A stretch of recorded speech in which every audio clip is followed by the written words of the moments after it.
মনে রাখবেন, রমজানকে যে কদর করে না, রমজানেও যে গুনাহ করে, রমজানেও যে জাহান্নাম থেকে বাঁচার চেষ্টা করে না, রমজানেও যে জান্নাতের আমল করার চেষ্টা করে না,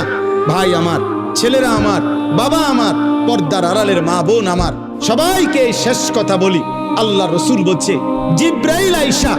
রমজানের শেষ দিন নবীজিকে আইসা বলে গেছে, ইয়া রাসূলুল্লাহ, এত বড় রমজান পেল, ইফতার, সাহারি, তারাবি, এতেকাফ, শবে কদর, প্রতি ঘন্টা মিনিটে এত মাফ নেওয়ার সুযোগ থাকার পরেও যেই নাফরমান জাহান্নাম থেকে বাঁচার চেষ্টা করে নাই, গুনাহ থেকে আল্লাহর কাছে মাফ নেয় নাই, জান্নাতের জরুর আশা পূর্ণ করতে পারে নাই, আমল করতে পারে নাই, খোদার কসম নবীজি বলছে, জিব্রাইল আইসা বলছে, ইয়া রাসূলুল্লাহ, এমন নাফরমানের উপরে আল্লাহর লানত, আল্লাহর লানত, লানত, লানত। নবী বলছে আমিন।